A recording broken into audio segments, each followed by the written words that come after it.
कर दिया। ये कहाँ तक न्याय की बात है? मोदी सरकार तेरी तानाशाही नहीं चलेगी। इनकी सुरक्षा में सुख हो रही है। इनके ही लोग जो पास लेके लोग संसद में घुस रहे हैं और उल्टा निलंबन कांग्रेस के और तमाम इंडिया के सांसदों को कर रहा है। ये तानाशाही रवैया कब तक चलेगा? ये भारत देश है, लोकतंत्र देश है। यहाँ एकदम खुलेआम लोकतंत्र की हत्या हो रही है, वो सरासर गलत है। और आने वाले लोकसभा चुनावों में ये भारत की जनता ये तुरंत ही जवाब देगी इनका।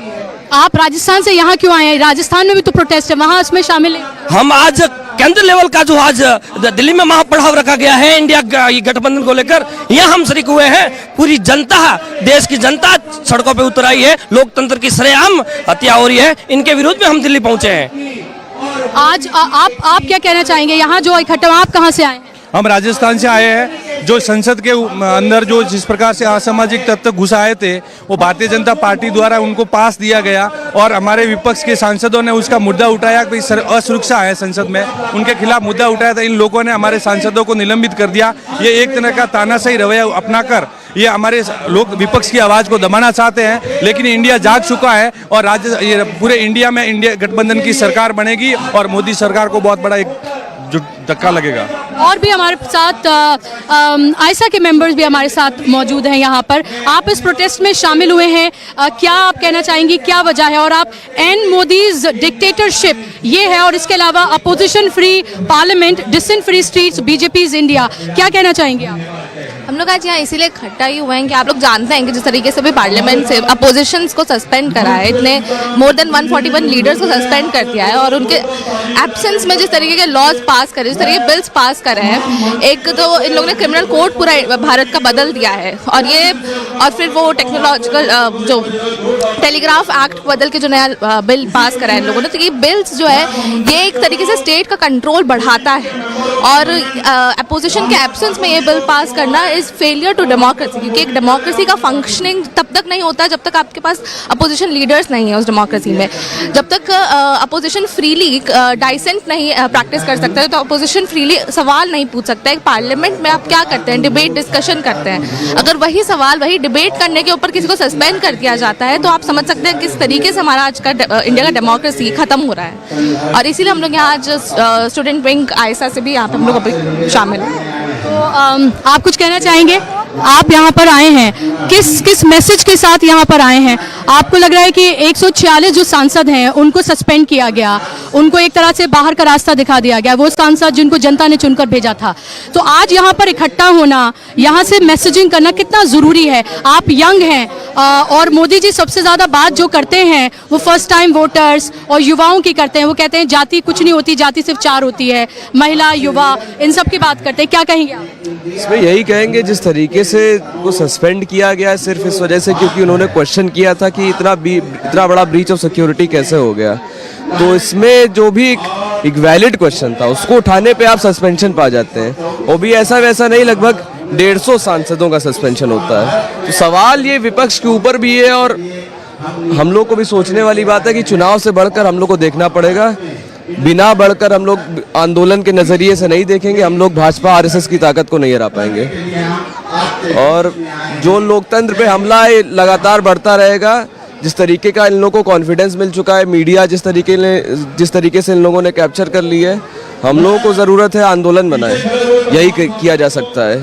तो आपको लग रहा है यहाँ से अब आगे बढ़ने की ज़रूरत है? ये 146 सांसदों का निलंबन, सस्पेंशन लगा इतनी बड़ी तादाद में लोगों को जुड़ने के लिए, ये आंदोलन पहले शुरू होना चाहिए था ताकि ये नौबत ही ना आती। हाँ, ऑफ कोर्स, अगर आंदोलन ठीक रहता तो बीजेपी आरएसएस पैदा ही क्यों होती, वो तो खैर दूसरी बात है।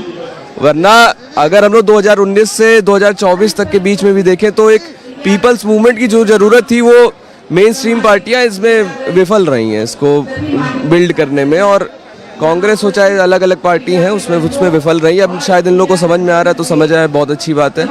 वरना दूसरी बात यही है कि हिटलर ने राइक्सटैग में आग लगवाई थी जानबूझ के, उसी तरीके से पार्लियामेंट को ये भंग करवाने की कोशिश कर रहे हैं, काफ़ी हद तक सक्सेसफुल भी हैं।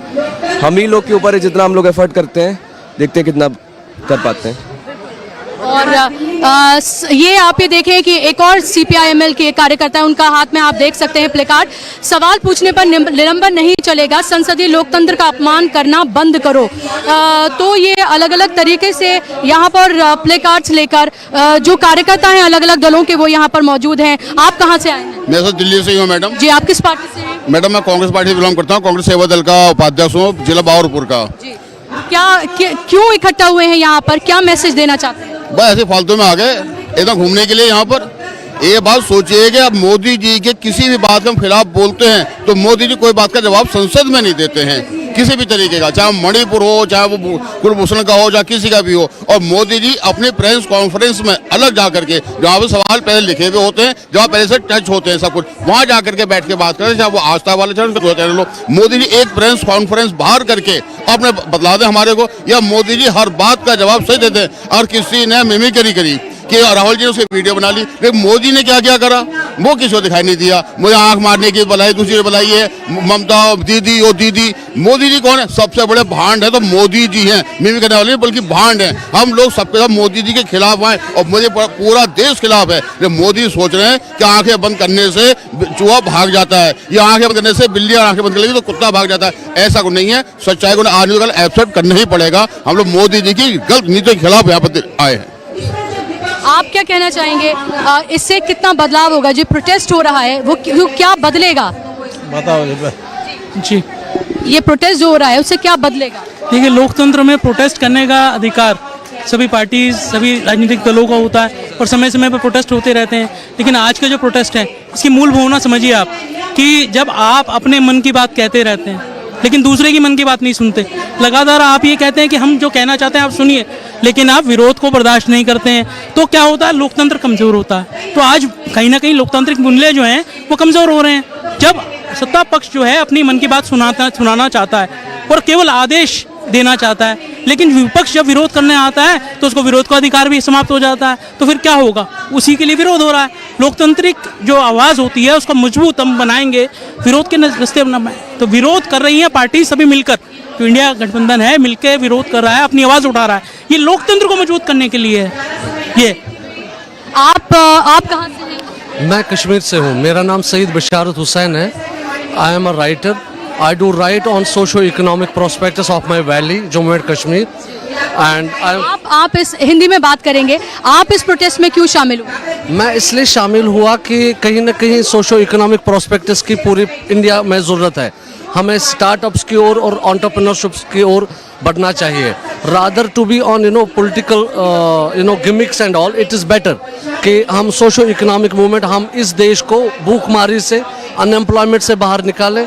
जो भूखे सो रहे हैं, 33% हमारी जो पॉपुलेशन है वो भूखे सो रही है अभी भी, और हम विश्व गुरु के उस ख्वाब को तब तक तामीर नहीं कर सकते, तब तक कंस्ट्रक्ट नहीं कर सकते जब तक कि हम अपने गरीबों के बारे में ना सोचें, अपने उन जवानों के बारे में ना सोचें। मैं अगर कश्मीर की बात करूं, 10 लाख से भी ज़्यादा वहाँ पे ड्रग एडिक्शन में है, और कहीं ना कहीं अगर वो ड्रग्स कर रहे हैं तो कारण यही है कि उनको अभी कॉस्मेटिक लाइन्स पे देखा गया।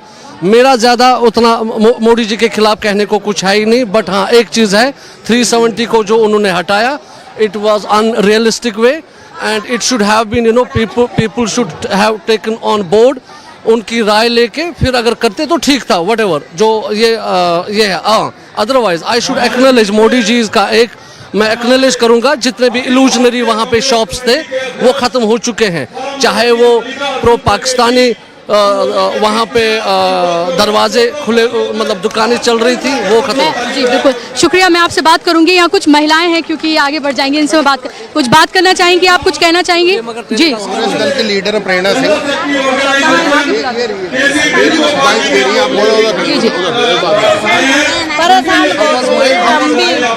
ना कोई बड़े बुढ़े की पेंसिल मंदिर, ना हमारी कॉलोनी में कोई साफ सफाई, ना पानी का, पानी के सीवर कुछ भी नहीं आ रखे हैं। दारू भी बंद होनी चाहिए एक तरह से। नहीं, आप यहाँ पर क्यों आई हैं? क्या सोच रही हैं? क्या सोच कर आई हैं?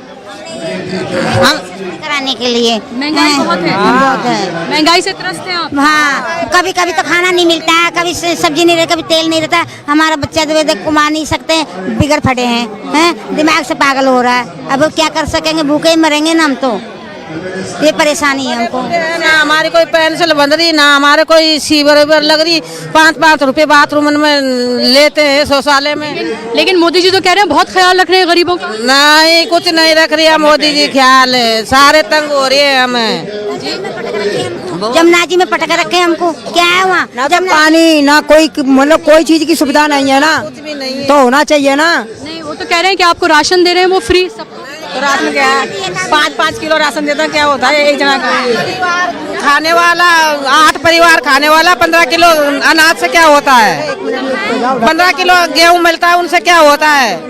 8 परिवार खाने वाला बरोबर का, उनसे क्या 15 किलो अनाज मिलता है, वो 5 दिन भी नहीं चलता है।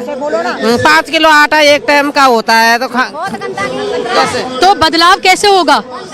हाँ, बदलाव कैसे होगा बताइए। वैसे होता वोट ले लेते हैं, वोट गरीब से ले लेते हैं, सूझ की बेट हमें ही परेशानी करते हैं। फिर गरीब से ही तो सरकार बदलो, सरकार बदल के। हाँ, ना तो कोई पानी, ना कोई मतलब कोई चीज की सुविधा नहीं है, ना तो कैसे जिएंगे गरीब। बहुत परेशान है हमारे बच्चे, परेशान ना कोई पढ़ने लिखने की कुछ नहीं है। नेता बन जाए तो थोड़ा सा करना चाहिए ना, कि नेता यू ही बनाते तो पब्लिक जनता बनाती, तभी तो नेता। मोदी जी तो कहते हैं महिलाओं का बहुत ख्याल रखते हैं। कुछ भी नहीं है, ऐसा कुछ नहीं है। लाइट के बिल आ रहा है बहुत, लाइट के बिल बहुत आ रहा है, 5-5 हजार 3-3 हजार बिल आता है। मजदूरी करते हैं, मजदूरी लगती है, कभी नहीं लगती है, भूखे मरते सोते हैं बच्चे। लाते बच्चे चीजें घर में बैठे, काम धंधा नहीं है बिल्कुल भी। अब हमारी काम करने की उम्र होती है क्या? ना कोई पेंसिल बंध रही है, बच्चे घर में बैठे। पढ़ाने के लिए कोई स्कूल वगैरह कुछ भी नहीं है। मतलब कहने का ये गंदगी हो रखी है, नाली में पानी बहुत हो रखा है। मतलब ये है कि मतलब साफ सफाई नहीं है, रोडों पे झाड़ू लगना भी नहीं है।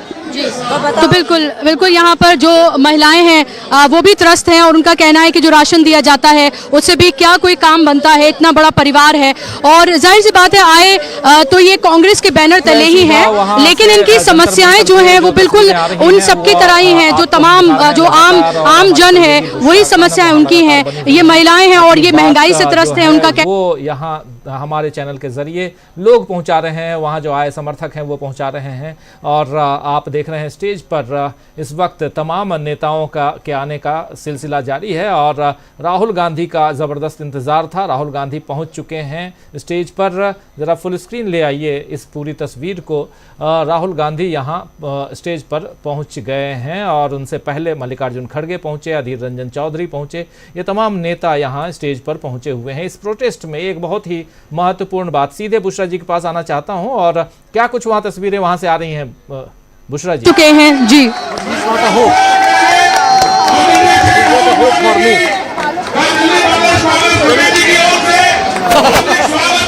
You can ask different questions.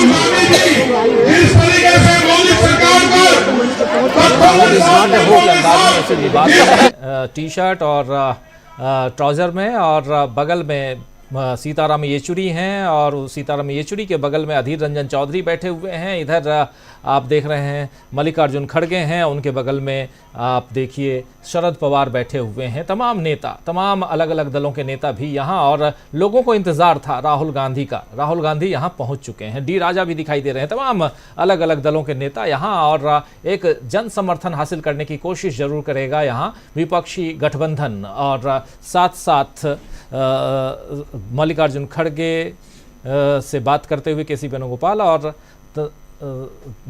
ये स्टेज पर भाषण का जी आ रहे हैं। मुझे लग रहा है मैं इसको निकाल के ना इनको निकाल लोग आए हैं, जो समर्थक आए हुए हैं, उनसे अभी बात सुन रहे थे आप। उनकी बातों को हम पहुंचा रहे थे आप तक। हमारी सहयोगी बुशरा खानम उन लोगों से बात कर रही थी। कोई कश्मीर से आया है तो कोई इधर राजस्थान से आया हुआ है, कुछ दिल्ली के लोग, और तमाम दलों के, अलग अलग दलों के समर्थक यहाँ मौजूद हैं। और यहाँ से एक हुंकार भरने की कोशिश विपक्षी दलों का जो ये गठबंधन है इंडिया, इस गठबंधन से एक बार फिर से चलना चाहेंगे बुशरा खानम के पास में।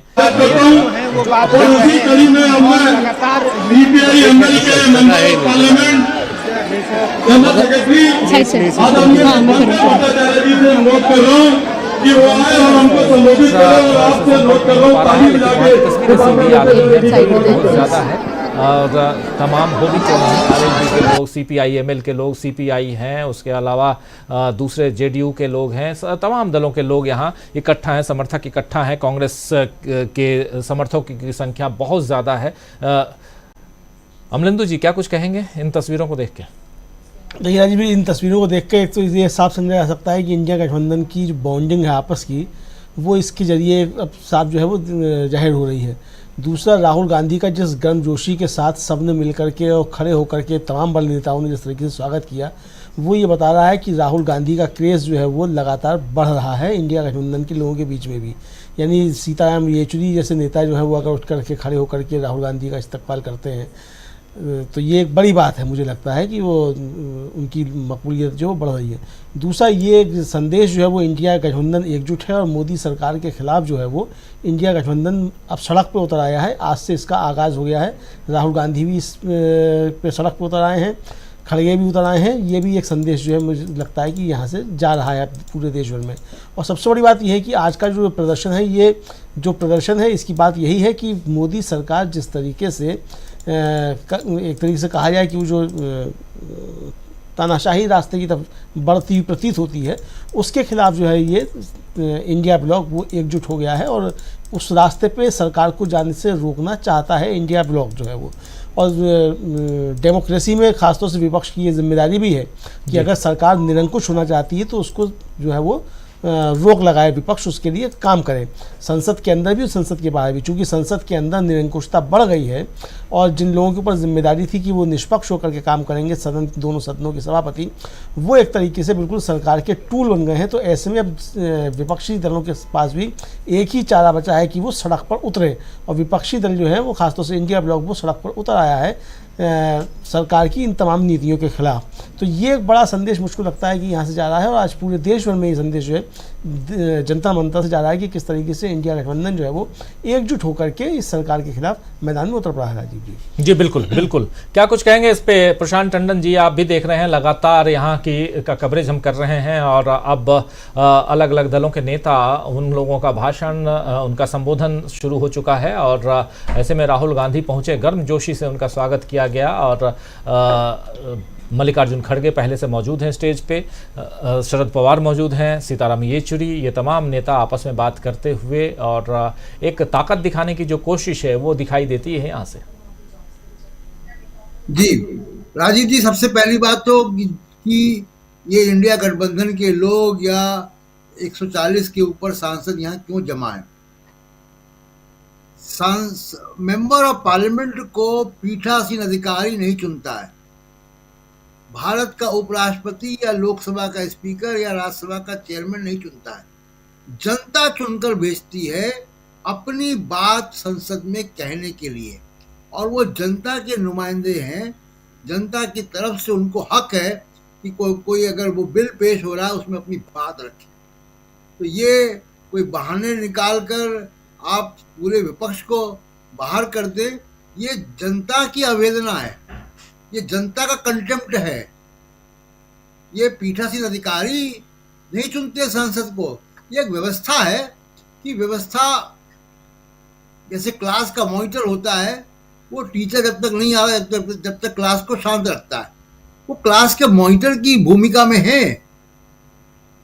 वो मालिक नहीं है, मालिक जनता है। जनता इन मेंबर ऑफ पार्लियामेंट की बॉस है। तो इस पे पूरे देश को सोचना चाहिए कि ये पीठासीन अधिकारी ये क्या कर रहे हैं। ये देश की जनता के साथ उनकी भावना का कंटेम्प्ट कर रहे हैं, पहली बात। दूसरी बात कि देखिए राहुल गांधी, अभी आपने जगदीप धनखड़ साहब का वो सुनाया, जो मैंने सुना कि उनको मिमिक्री से दिक्कत नहीं है, उनको मिमिक्री की वीडियोग्राफी करने वाले राहुल गांधी से दिक्कत है। राहुल गांधी से दिक्कत क्यों है? राहुल गांधी से मीडिया के एक हिस्से को, कॉरपोरेट को, आईटी सेल को 2010 से न्यामगिरी जाने के बाद, आदिवासियों के साथ खड़े होने के बाद, भट्टा परसौर में किसानों के साथ खड़े होने के बाद किन लोगों को दिक्कत है? उनमें से एक नया नाम जुड़ गया, जगदीप धनखड़ साहब का भी, वो भी उसमें शामिल हो गए। जो राहुल गांधी के खिलाफ जो प्रोजेक्ट है उसमें वो भी शामिल है। क्यों दिक्कत है? क्योंकि राहुल गांधी जवाबदेह लोकतंत्र को अकाउंटेबल बना रहा है, क्योंकि राहुल गांधी आरएसएस के खिलाफ बोलता है, क्योंकि राहुल गांधी जो है वो आदिवासियों के हक की बात करते हैं, और सबसे बड़ी बात जाति जनगणना की बात कर रहे हैं। एकमात्र व्यक्ति भारत की राजनीति में जो कि विपक्ष की राजनीति में जो कि आरएसएस पे हमला करता है। तो जगदीप धनखड़ साहब ने राहुल गांधी क्यों चुना? मिमिक्री बनाने वाले चलते हैं और मनोज झा भाषण दे रहे हैं, जरा सुन लेते हैं क्या कुछ कहते हैं मनोज झा, सुनते हैं जरा। जी।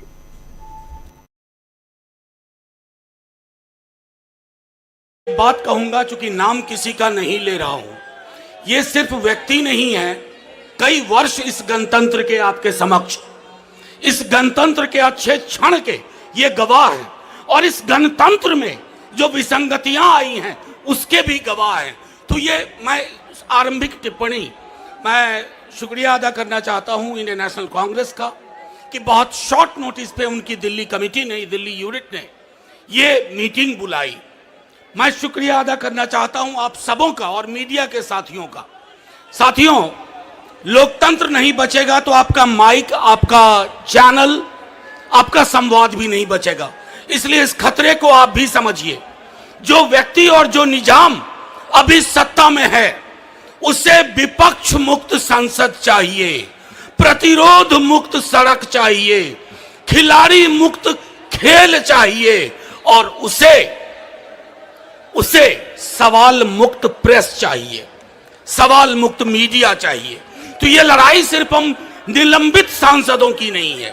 हमारे प्रधानमंत्री जी विदेश जाते हैं, अक्सर जाते हैं, तो वहां सीना ठोक के कहते हैं कि मैं लोकतंत्र की जननी वाले देश से आया हूं। 150 सांसदों का निलंबन। जब बाहर जाओगे मोदी जी, किस मुंह से कहोगे कि लोकतंत्र की जननी के देश से आया हूं? आपने तो मां को बीमार कर दिया। मां बेचारी रुग्णावस्था में है, मां इंटेंसिव केयर यूनिट में है। तो ये लड़ाई महज सांसदों के अधिकार की नहीं है। वो इमारत जिसे संसद कहते हैं, 800 लोग बैठते हैं, वो देश का प्रतिनिधित्व करते हैं। कश्मीर से कन्याकुमारी, मदुरई से मध्य प्रदेश, अगर उसकी सुरक्षा में चूक है तो ये राष्ट्रीय सुरक्षा का मसला है।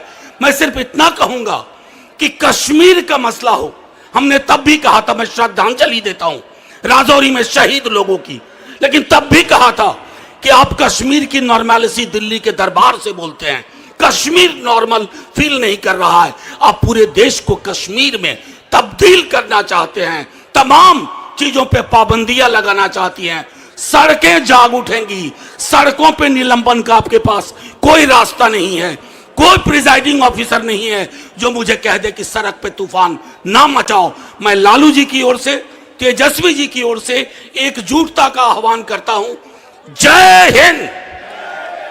मैं तमाम अपने नेताओं से, वक्ताओं से अनुरोध करता हूं कि अब बहुत सारे हमारे लीडर्स के विचार हमको इस मुद्दे पे सुनना है, तो सभी आने वाले वक्ताओं से मेरा अनुरोध है कि संक्षेप में अपनी बात रखें। अब इसी कड़ी में मैं मौसूक नूर साहिबा जो टीएमसी के मेंबर ऑफ पार्लियामेंट हैं, उनको जो है आमंत्रित कर रहा हूं कि वो आए और हम लोगों को संबोधित करें। नूर,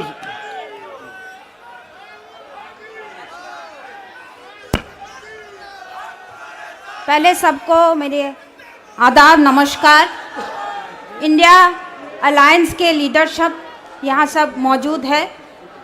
मैं ऑल इंडिया तृणमूल कांग्रेस हमारी नेत्री ममता बनर्जी के पार्टी से यहाँ उपस्थित हूँ। मैं सिर्फ ये आपसे अपील करना चाहूँगी कि अब जो बीजेपी का सरकार देश में डेमोक्रेसी मुक्त और गरीबों की जो आवाज़ को बंद करने की कोशिश कर रहे हैं, ऑपोजिशन के आवाज़ को बंद करने की, कत्ल करने की जो कोशिश कर रहे हैं, इसको रोकने के लिए इतने सब सीनियर लीडरशिप, सब पार्टियों के लीडरशिप यहाँ उपस्थित हुए हैं। इंडिया अलायंस आपके सामने उपस्थित हुए हैं। इस बीजेपी का जो अन्याय है, अत्याचार है, उसके खिलाफ एक आवाज़ होके आपके सामने आए हैं। तो वो बीजेपी जो डेमोक्रेसी को कत्ल करने की कोशिश कर रहे हैं, हमारी आवाज़ है। वो लोग जो बीजेपी कोशिश कर रहे हैं कि डेमोक्रेसी मुक्त देश को गढ़ने की कोशिश कर रहे हैं, हम लोग आपके पास ये अपील रखेंगे कि बीजेपी मुक्त देश हम लोग कर सके। इसी कुछ बातों से मैं आपको सबको धन्यवाद देके मेरी वक्तव्य खत्म करती हूँ। Thank you. अब मैं आमंत्रित कर रहा हूं डी राजा साहब को, जो सीपीआई के हमारे नेता हैं, उनको आमंत्रित कर रहा हूं कि वो आए और हमको संबोधित करें। एक बार जोरदार तालियां डी राजा साहब के लिए।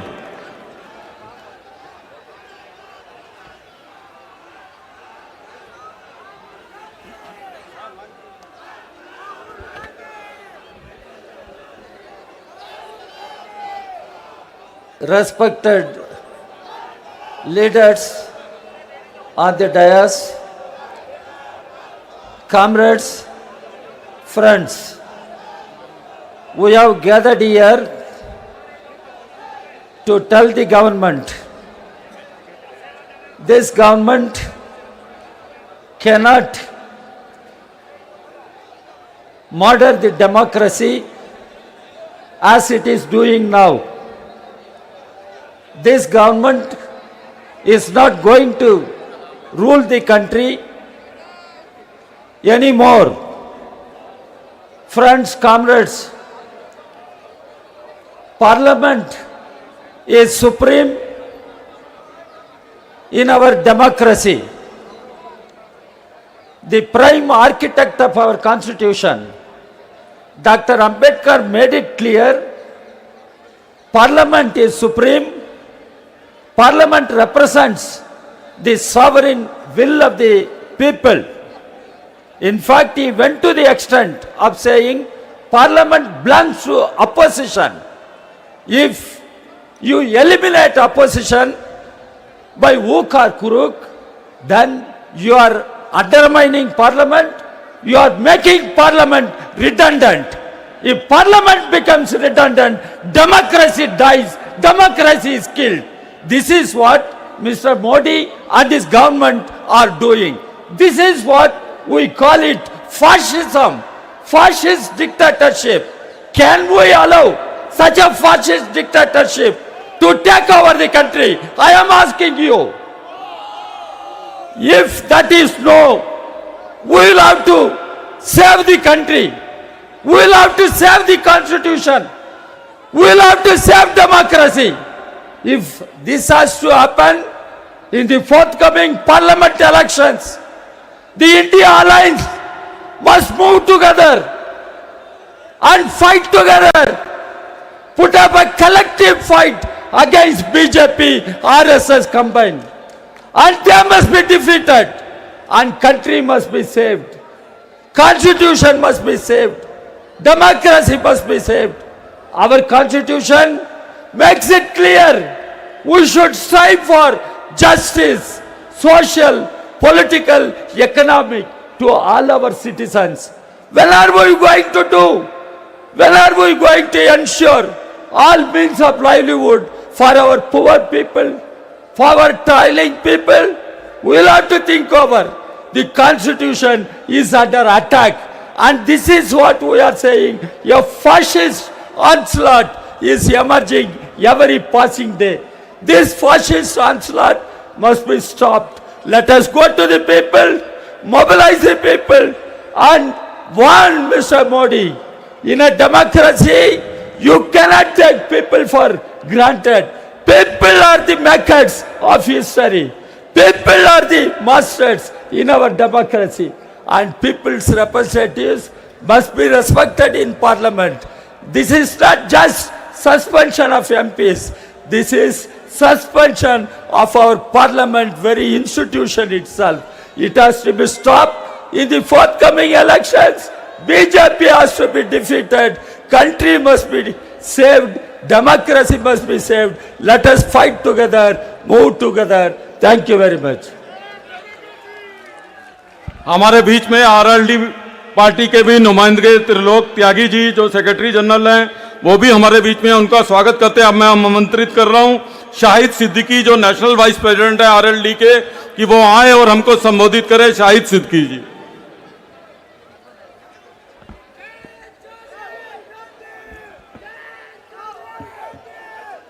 साथियों, आरएलडी की तरफ से, श्री जयंत चौधरी जी की तरफ से और देश के किसानों की तरफ से मैं आपसे कहना चाहता हूं कि आज इस लोकतंत्र की लड़ाई में हम आपके साथ हैं। आप अकेले नहीं हैं। देश का हर व्यक्ति जो लोकतंत्र में विश्वास करता है वो आपके साथ है। इसी जंतर मंतर पर हमारी बेटियां धरने पर बैठी थी, हमारी बहनी बेटियां जिन्होंने देश को सम्मान दिया, उनको जिस तरह से असम्मानित किया गया, किसानों की बेटियों को जिस तरह सम्मानित किया गया, आज मैं कहना चाहता हूं कि उसके साथ आज सारे हमारे समाज को, किसानों को, हमारे देहात के लोगों को, हमारी बहनों को असम्मानित किया गया। और आप पार्लियामेंट के अंदर किसी की आवाज सुनना नहीं चाहते। आप डर गए हैं, आप भयभीत हैं, आप डर गए हैं कि ये एकता आपके लिए खतरा बन गई है। लेकिन मैं आपसे कहना चाहता हूं कि आपका जुल्म बहुत ज्यादा बढ़ गया है। और एक साहिल लुधियानवी ने कहा था कि खून फिर खून है, खून फिर खून है, गिरता है तो जम जाता है, जुल्म फिर जुल्म है, बढ़ता है तो मिट जाता है। इस जुल्म को मिटाने का वक्त आ गया है, इस जुल्म को हटाने का वक्त आ गया है। और ये लड़ाई 146 एमपीज की लड़ाई नहीं है, ये लड़ाई केवल लोकतंत्र की लड़ाई नहीं है, ये लड़ाई पार्लियामेंट की लड़ाई नहीं है, ये लड़ाई इस देश को बचाने की लड़ाई है। ये दूसरी जंग आजादी है, ये जंग आजादी की लड़ाई है। उस वक्त हमारे पास महात्मा गांधी थे, उस वक्त हमारे पास पंडित जवाहरलाल नेहरू थे, उस वक्त चौधरी चरण सिंह थे हमारे नेता। हमने उस लड़ाई को लड़ा था, हमने उस लड़ाई को लड़ा था। आज हम सबको मिलकर, क्योंकि हमारे पास न कोई महात्मा गांधी है, न पंडित जवाहरलाल नेहरू हैं, न सरदार पटेल हैं, हम में से हर आदमी को एक होके उस ताकत को पैदा करना होगा। मैं कहना चाहता हूं कि किसानों की लड़ाई में आप पार्लियामेंट के लोग हमारे साथ रहेंगे, लोकदल के साथ, लोकदल आपके साथ रहेगा, लोकदल की ताकत आपके साथ रहेगी। ये देश के किसानों की ताकत है, देश की अकलियतों की ताकत है। और ये आज जो हमला है ये सबके ऊपर है। अगर हम ये जंग हारे तो ये बहुत बड़ा देश के लिए त्रासदी होगी, देश के लिए बहुत बड़ा खतरा होगा। इस खतरे को मिटाने के लिए हम सबको एक होकर काम करने की जरूरत है। बहुत शुक्रिया, धन्यवाद, जय हिंद। अब मैं आमंत्रित करने जा रहा हूं सीपीआईएम के नेता परम आदरणीय सीताराम येचुरी जी को कि वो आए और हमको संबोधित करें। और आपसे अनुरोध है ताली बजा के येचुरी साहब का स्वागत करें। समाजवादी पार्टी के नेता जावेद अली खान साहब भी हमारे बीच में सम्मिलित हैं, उनका भी एक बार ताली बजा के स्वागत करिए। येचुरी साहब। मंच पे उपस्थित इंडिया गठन के सब नेतागण, मल्लिकार्जुन खड़गे जी, राहुल गांधी जी, शरद पवार साहब और बाकी जितने भी पार्टियों के जो नेतागण हैं, उन सबको प्रणाम मेरा, और आप सबको भी। आज आप सभी जानते हैं कि ज़्यादा विस्तार में कुछ बोलने की ज़रूरत नहीं है। हम लोग सब यहाँ पे आए हैं और पूरे देश भर में ये विरोध प्रदर्शन हो रहे हैं जो कत्लेआम हो रहा है हमारा जनतंत्र का। 150 के करीब पार्लियामेंट मेंबर का सस्पेंशन कभी सुना नहीं इतिहास में। और इस तरीके से सस्पेंड करने का मतलब है कि अगले बार अगर जीत के आएंगे तो पार्लियामेंट भी रहेगी या नहीं रहेगी, उसके ऊपर एक प्रश्न चिन्ह है।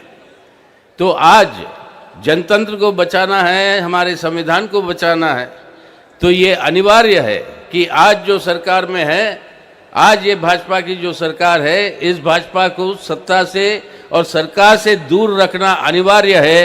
तभी अपना भारत को हम बचा पाएंगे और उसी संकल्प लेने हम यहाँ पे आए हैं। हम आज हमारे भारत और संविधान को बचाएंगे। और ये बचाने का काम, हमारे संविधान का पहला शब्द क्या है? हम लोग, यानी देश की संप्रभुता, हमारी है, यानी लोगों की। और ये संप्रभुता किस तरीके से हम लागू करवाते हैं? हम चुनते हैं हमारे प्रतिनिधि और वो प्रतिनिधि बनाते सरकार। सरकार की जवाबदारी है पार्लियामेंट को और एमपीओ की जवाबदारी है लोगों को। ये है संविधान का सारांश। आज पार्लियामेंट को ही भंग करते हुए, एमपीओ को हटाते हुए इस संविधान का पूरा रीढ़ की हड्डी को तोड़ रहे हैं मोदी साहब और ये भाजपा की सरकार। तो आज उनको सत्ता से हटाना जरूरी है। और उनकी प्रचार जो है कि अमृतकाल आ गया है और आने वाले समय अमृतकाल और आएगा, तो याद करिएगा ये अमृत की पैदाइशी होती कैसे?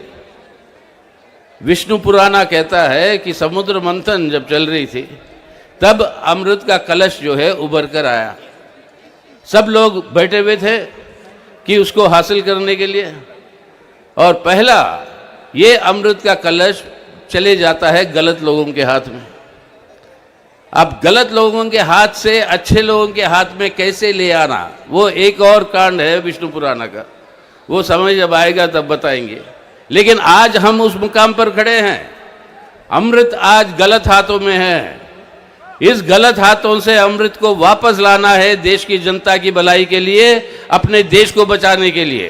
तो सही अमृत काल अगर लाना है तो आज जो अमृत गलत हाथों में पहुंचा, उन गलत हाथों को सत्ता से दूर रखना है, उनको अपने सरकार से दूर रखना है, और ये हमारा संकल्प है।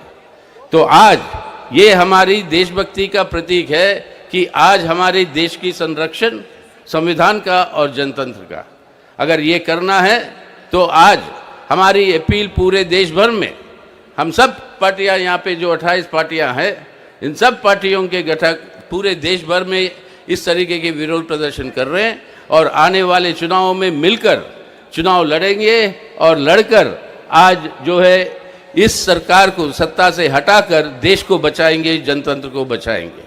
तो इसलिए मेरे साथ आखिर में ये नारा दीजिएगा आप सभी लोग।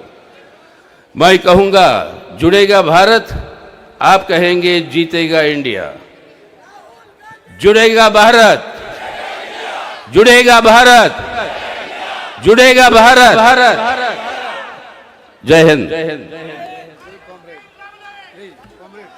अब मैं आमंत्रित कर रहा हूं समाजवादी पार्टी के मेंबर ऑफ पार्लियामेंट और फ्लोर लीडर एसटी हसन साहब से कि वो आए और हमको संबोधित करें। हसन साहब। बहुत बहुत शुक्रिया सर। आदरणीय मंच जिसके ऊपर देश के सबसे ज़्यादा सीनियर लीडर्स बैठे हुए हैं, जिन्होंने देश के अंदर बड़े उतार चढ़ाव देखे हैं और ये कभी किसी से नहीं घबराए, चाहे आंधी आए तूफान आए, लेकिन इन लोगों ने देश की रक्षा के लिए, संविधान की रक्षा के लिए अपने जान तक की कुर्बानी देने के लिए तैयार रहे हैं। तमाम ही मेरे साथियों, प्रेस के साथियों, हम ये निलंबन 146 सांसदों का नहीं हुआ है, निलंबन हुआ है डेमोक्रेसी का, लोकतंत्र का निलंबन हुआ है। देश की सर्वोच्च पंचायत, डेमोक्रेसी की सर्वोच्च संस्था के अंदर बुलडोजर चला दिया गया। उस बुलडोजर का सैंपल आपने देखा और उसका मैसेज यही है कि आवाज मत उठाना, सवाल मत पूछना, अगर ऐसा करोगे तो तुम्हारे साथ ये हशर किया जाएगा। आज देश किन परिस्थितियों से गुजर रहा है, वो प्यार मोहब्बत, गंगा जमनी तहजीब, हिंदू मुस्लिम इत्तेहाद आज किस जगह पर है, सांप्रदायिक सौहार्द को कितना बड़ा खतरा है। देश की दूसरी बड़ी आबादी मुसलमान आज फिक्रमंद है कि हमारी नस्लों का क्या होगा, हमारा क्या होगा। क्या ये वही बापू का देश है जिसके लिए हम सब ने मिलके, हिंदू मुसलमानों ने कुर्बानियां दी थी? आज इस देश के खतरे को हम और आपको चुनौती है, हमें इससे लड़ना है और इन्हें भगाना है, क्योंकि वक्त बहुत कम है। एक शेर के साथ अपनी बात खत्म कर रहा हूं कि दौरे हयात आएगा, दौरे हयात आएगा, कातिल कज़ा के बाद है इब्तिदा हमारी तेरी इंतहा के बाद।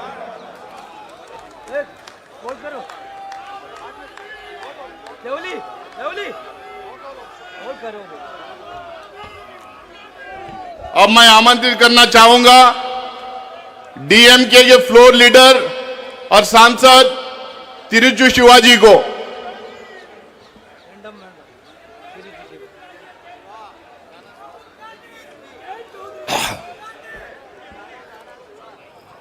respected President of All India Congress Committee, Mallikarjun Kharge ji, Honorable Member of Parliament, Senior Leader of Congress, Rahul Gandhi ji, Sharad Pawar ji, leaders of various political parties who are in the Indian Alliance, brothers and sisters. I have come here as the representative of Mr. M.K. Stalin, the President of DMK party and the Chief Minister of Tamil Nadu.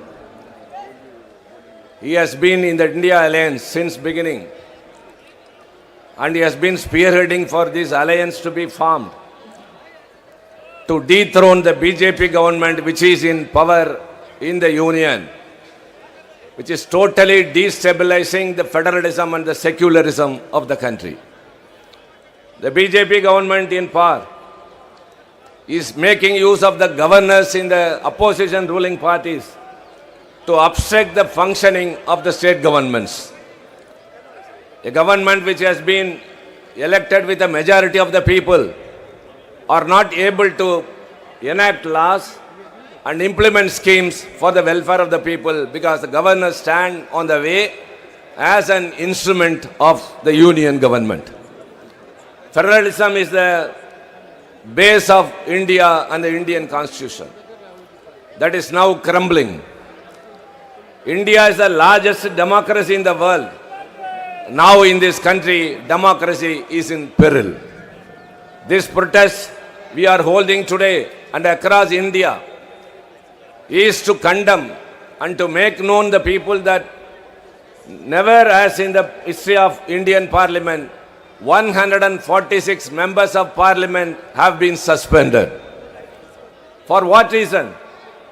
It has been portrayed to the people by the government that we have disrupted the Parliament proceedings. No. On December 13th, 2023, two persons entered into Lok Sabha and proved that the security of the nation is in our hands. If we can encroach into the parliament where the security is strong, anything can happen in this country that could be construed as a message. The opposition parties in the parliament just demanded for a statement from the Home Minister, who is responsible for the security of the nation. If the security in the parliament itself is not safe, what is the security to the common citizen in this country who is going everywhere? So they are bound to reply to the parliament. In a democratic country, the executive is accountable to the parliament. The Prime Minister and the Home Minister every day come to the Parliament House, but not to the Parliament. They don't take it as a serious forum where it is being discussed. So we insisted that 146 MPs have been thrown out and they have enacted all the laws they wanted to. The laws they have enacted are all draconian. They are all encroaching into the rights of the states. Our foremost duty, not only those who are gathered here, through these people, we want to tell every citizen of this country, your duty is to unseat the BJP government in 2024. The journey of 1,000 miles begins with a single foot. Today is the start.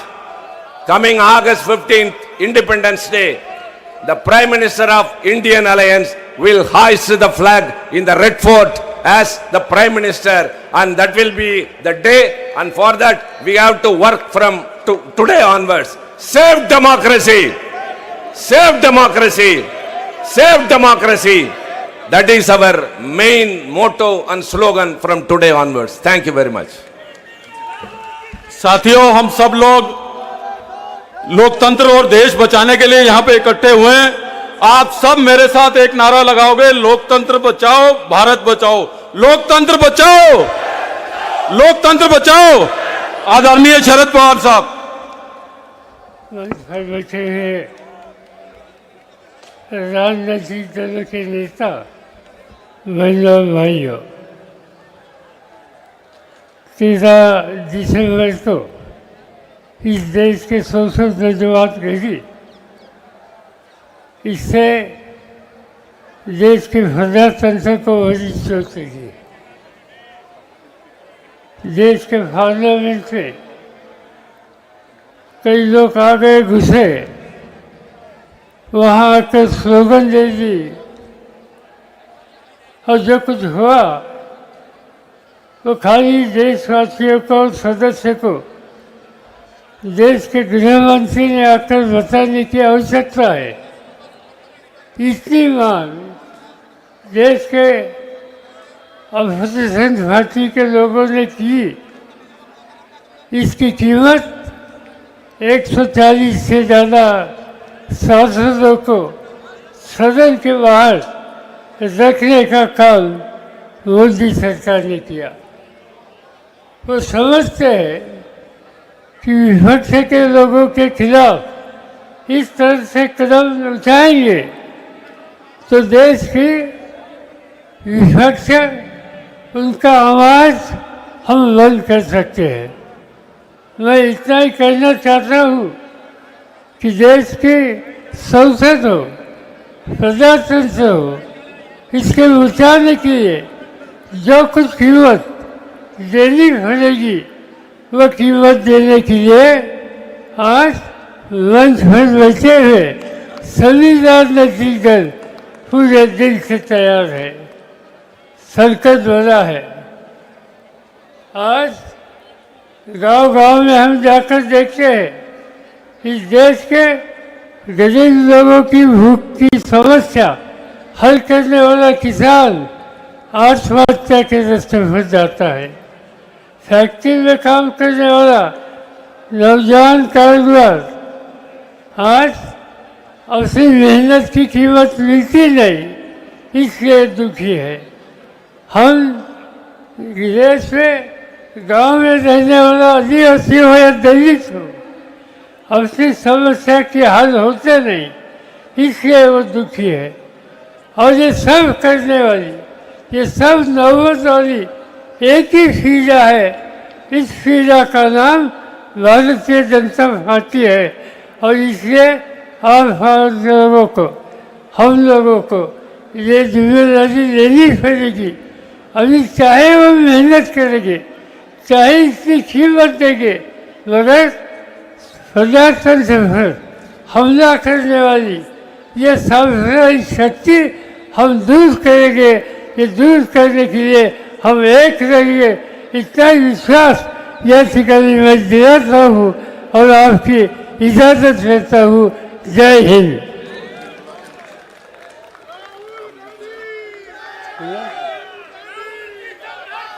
मुझे लगता है अच्छा क्या एक आप चाहते हैं राहुल जी ने बात करनी चाहिए। आप सबके तरफ से मैं राहुल गांधी जी को विनती करता हूँ, यहाँ आइए, लोगों के सामने बात करिए।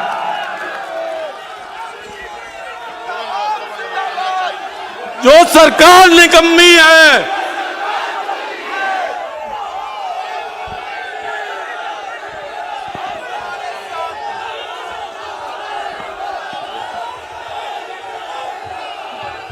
स्टेज पे इंडिया अलायंस के वरिष्ठ नेता खारगे जी, शरद पवार जी, येचुरी जी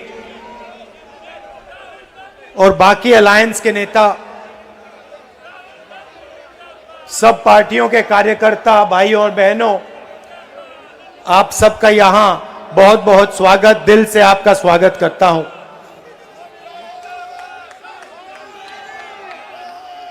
कुछ दिन पहले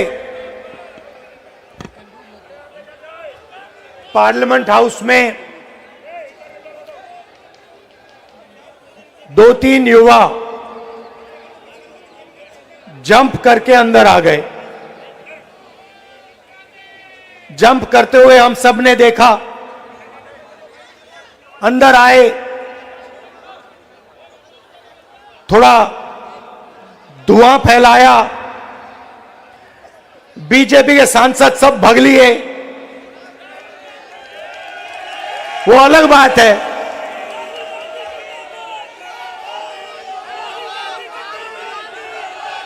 वो अलग बात है।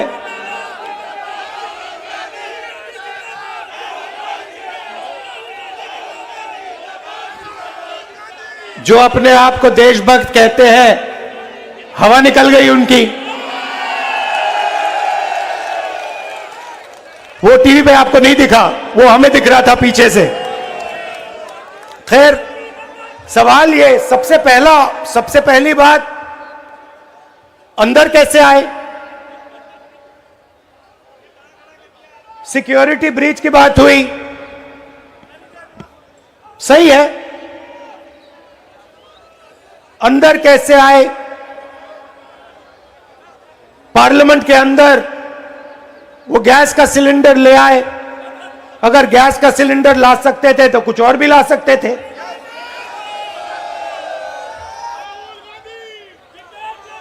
दूसरा सवाल, सिक्योरिटी ब्रीच का सवाल तो है, मगर दूसरा सवाल भी है, उन्होंने ये प्रोटेस्ट क्यों करी?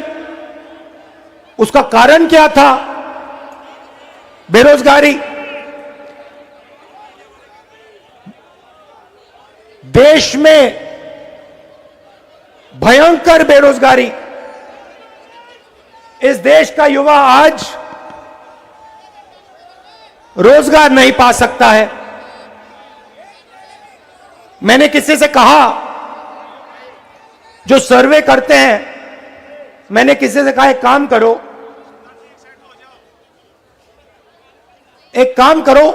एक छोटा सा सर्वे करो, किसी भी शहर में चले जाओ, छोटा सा सर्वे करो, पता लगाओ कि हमारे जो युवा हैं हिंदुस्तान के, भैया ठहर जाओ, हिंदुस्तान के जो युवा हैं, ये जो आपने सेलफोन पकड़ रखे हैं, इस पे दिन में कितना घंटा, मतलब इंस्टाग्राम पे, फेसबुक पे, ट्विटर पे कितने घंटे रहते हैं? मैंने ये सवाल पूछा और छोटी सी सर्वे करा दी, कोई बड़ी सर्वे नहीं, बस चेक करने के लिए। मैं हैरान हो गया, 7.5 घंटे जवाब मिला। 7.5 घंटे युवा फेसबुक पे, इंस्टाग्राम पे, ट्विटर पे, ईमेल पे, अपने फोन पर, जैसे देखिए यहां पे सारे के सारे लोग फोन लिए पकड़े हुए हैं, देख रहे हैं। 7.5 घंटे नरेंद्र मोदी जी की सरकार में हिंदुस्तान का युवा सेलफोन पे बैठा है। क्यों? क्योंकि नरेंद्र मोदी जी ने उसको रोजगार नहीं दिया है, रोजगार उससे छीन लिया है और उसको एक ही रास्ता दिया है, सेलफोन पर इंस्टाग्राम को मतलब देखते रहो, 24 घंटा देखते रहो। यह है हिंदुस्तान की हालत, सच्ची हालत। इसीलिए ये जो युवा थे जिन्होंने सिक्योरिटी ब्रीच जरूर की, वो भी आपकी गलती है, इसलिए वो पार्लियामेंट हाउस में कूद कर आए। ये भावना हिंदुस्तान के हर युवा के दिल में है। अब देखिए, मीडिया में यह बात नहीं आई कि देश में बेरोजगारी है। नहीं, मीडिया ने देश में बेरोजगारी की बात नहीं की। मीडिया क्या कहती है? मीडिया कहती है कि पार्लियामेंट के बाहर सांसद लोग बैठे थे, वहां पे राहुल गांधी ने वीडियो ले लिया। मतलब इन्होंने यह नहीं कहा कि 150 सांसदों को बाहर कर दिया, पार्लियामेंट के बाहर खड़ा कर दिया। यह सवाल मीडिया ने नहीं पूछा, क्यों किया, कैसे किया। अमित शाह से सवाल पूछा कि भैया आप होम मिनिस्टर हो, ये दो युवा जंप करके कैसे आ गए? बेरोजगारी पे दो सवाल पूछे और 150 लोगों को उठा के बाहर कर दिया। मीडिया ना बेरोजगारी की बात करती है,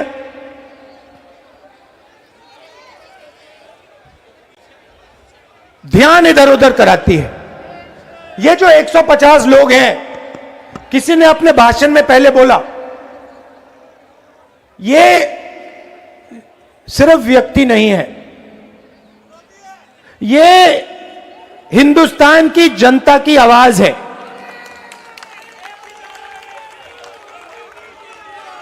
हर एमपी लाखों वोट लेके आता है। आपने सिर्फ 150 लोगों का अपमान नहीं किया,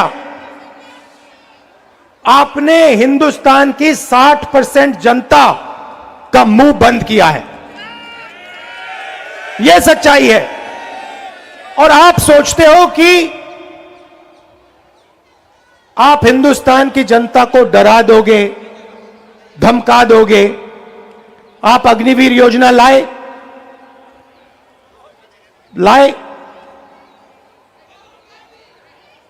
हिंदुस्तान के युवाओं के हाथ से आपने देशभक्ति की जो फीलिंग होती है वो आपने छीनी। जब युवा खड़े हुए और कहते हैं हम अग्निवीर के खिलाफ हैं, तो आपने वीडियो कैमरा से उनके चेहरे देखे और उनको कह दिया कि भैया अगर आपने अग्निवीर के बारे में कुछ बोला, आपको हम सरकारी नौकरी नहीं देंगे। तो आप सोचते हो आप हिंदुस्तान के युवा को डरा सकते हो, आप सोचते हो कि आप मीडिया को कंट्रोल कर सकते हो, आप सोचते हो कि आप देश का पूरा धन अदानी जी जैसे 2-3 लोगों को दे सकते हो। आप हिंदुस्तान को नहीं समझे, आप हिंदुस्तान के युवाओं को नहीं समझे।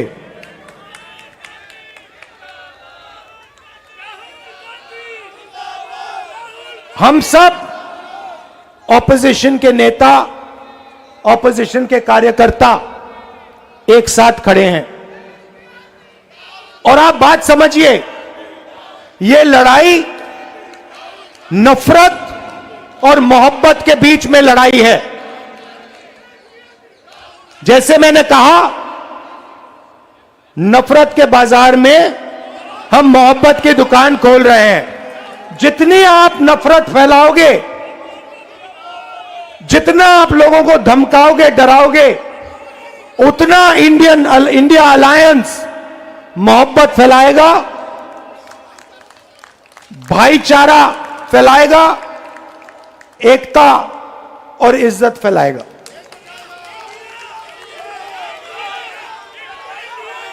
आप सब यहां आए, सब पार्टी के कार्यकर्ता एक साथ मिलकर आए। दिल से आपका धन्यवाद करना चाहता हूं। नमस्कार, जय हिंद। धन्यवाद राहुल जी। अब मैं आमंत्रित कर रहा हूं हम सबके नेता, हमारे कांग्रेस के अध्यक्ष परम आदरणीय मल्लिकार्जुन खड़गे साहब को, और आपसे अनुरोध है ताली बजा के अपने बोर्ड ऊपर उठा के झंडे हिला के खड़गे साहब का स्वागत कीजिए और मेरे साथ नारा लगाइए, जो सरकार निकम्मी है, हर जोर जुल्म की टक्कर में तानाशाही नहीं चलेगी, तानाशाही नहीं चलेगी। आदरणीय खड़गे साहब जोरदार ताली बजा के स्वागत करिए।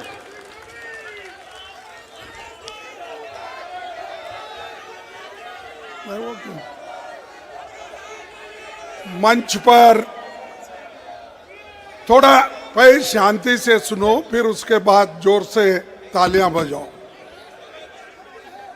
मंच पर बैठे हुए नेता राहुल गांधी जी,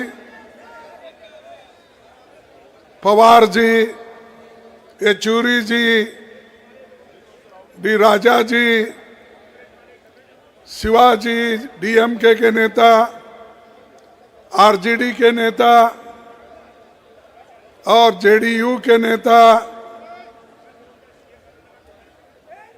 और बहुत से हमारे इंडिया अलायंस पार्टी के जो भी नेता यहाँ बैठे हैं, क्षमा चाहता हूं, मैं सबका नाम नहीं ले सकता समय के अभाव से।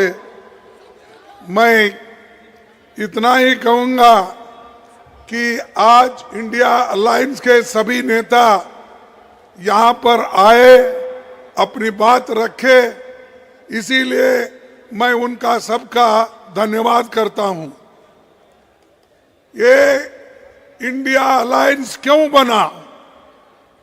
इंडिया अलायंस इसलिए बना जो मोदी जी, शाह, इन्होंने डेमोक्रेसी को खत्म करने का एक बीड़ा उठाया है।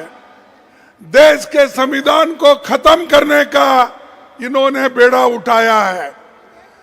दलितों को, मजदूरों को, किसानों को, महिलाओं को कुचलने का काम इन्होंने किया है और अभी भी कर रहे हैं। इस देश के डेमोक्रेसी को खत्म करने के लिए ही 146 एमपीज को इन्होंने बाहर निकाला। कोई कुछ नहीं बोला। हमारे राम गोपाल यादव जी यहाँ नहीं है, उन्होंने बहुत दूर बैठे थे। ऐसे कई जो 147 एमपीज में दूर दूर बैठे थे, मुंह भी नहीं खोले थे, बोलने का बात उनको समय भी नहीं मिला, लेकिन उसको सस्पेंड किया गया। सस्पेंड करने के बाद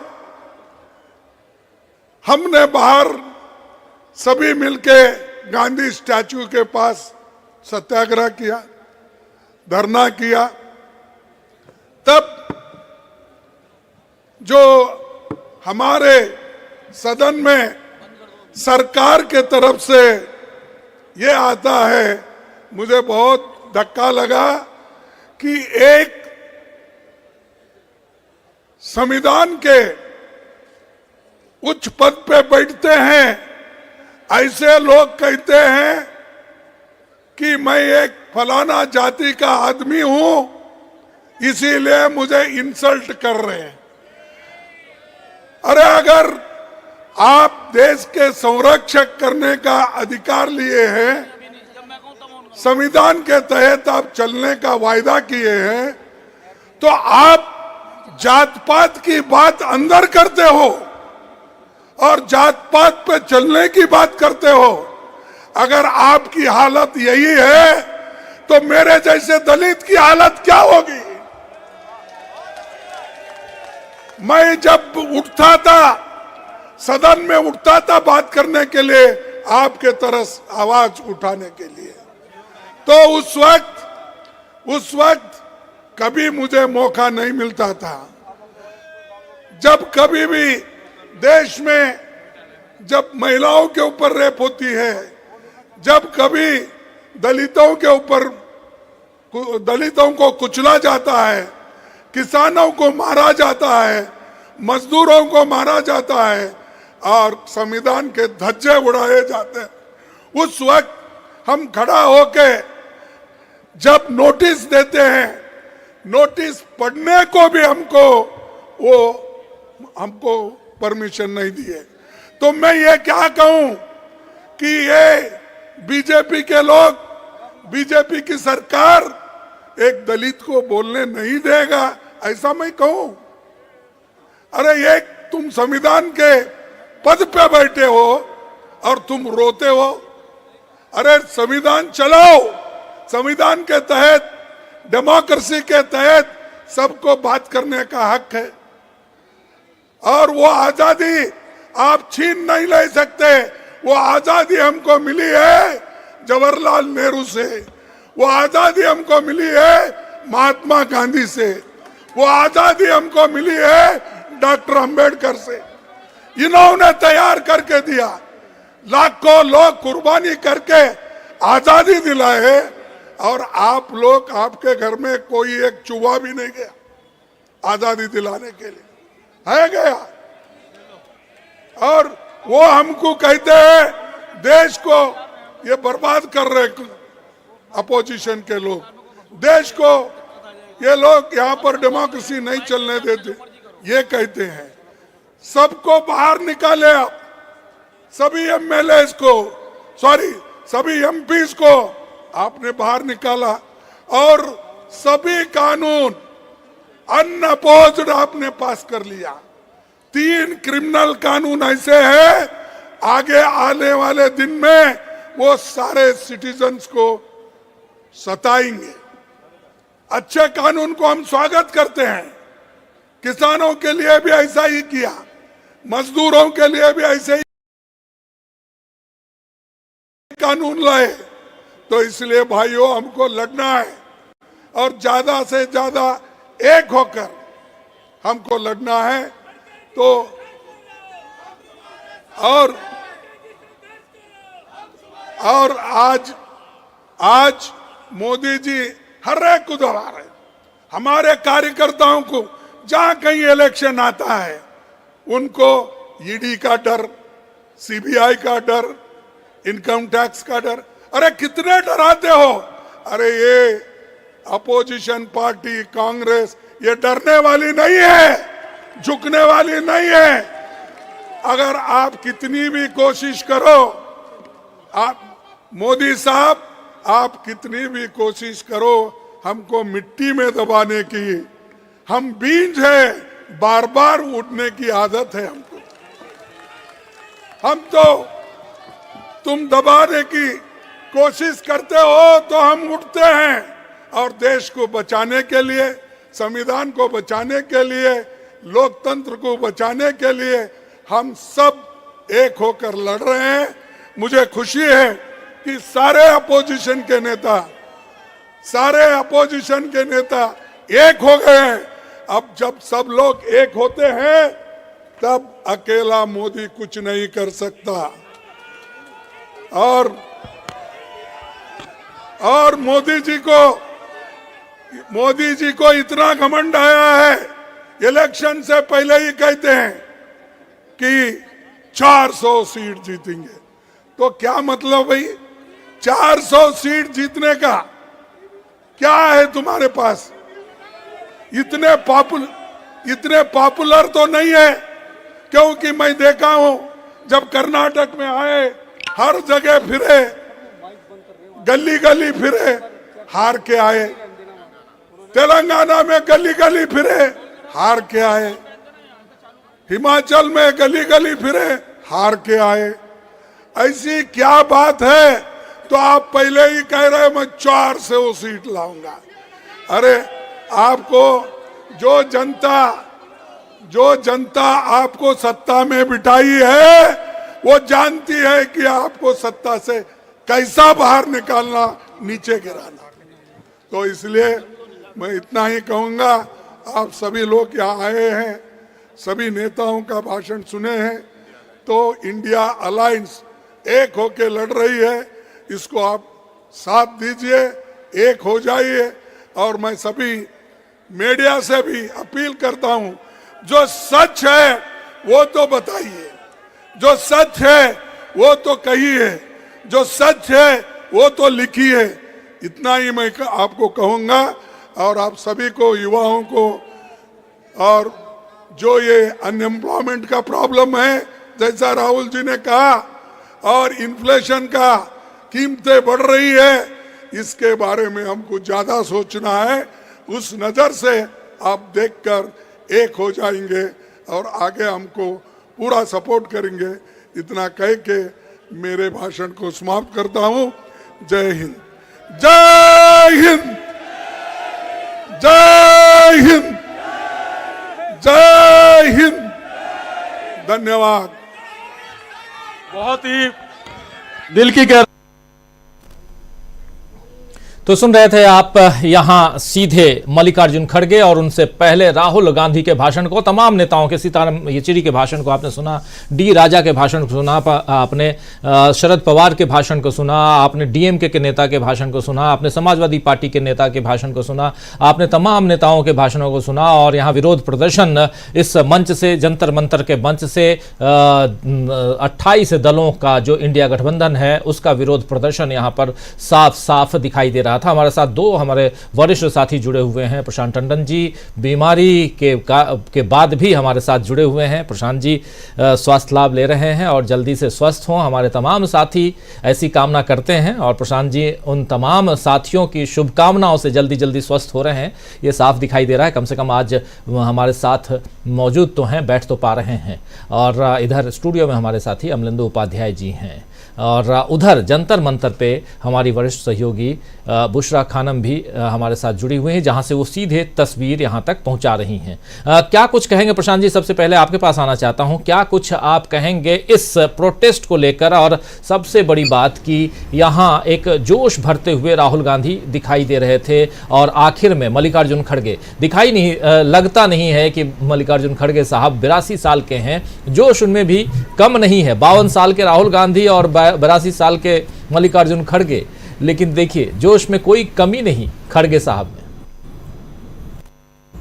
देखिए राजीव जी, बहुत जो रेखांकित करने वाली 3-4 बातें हैं, ये जंतर मंतर पे सांसदों के निष्कासन के मामले पर आज इंडिया गठबंधन की पहली सार्वजनिक सभा हो गई। इसके पहले इंडिया गठबंधन की बंद कमरों में बैठकें होती रही और ये अनप्लान्ड, कोई बगैर प्लानिंग के ये आनन फानन में ये हो गई और ये बहुत सफल कामयाब रही। दूसरी बात कि इसमें इंडिया गठबंधन के तमाम नेता पार्टिसिपेट कर रहे हैं।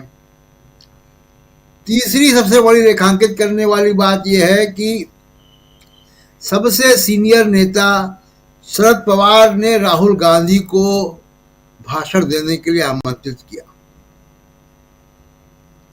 और सबसे अंतिम भाषण कांग्रेस अध्यक्ष मल्लिकार्जुन खड़गे का हुआ।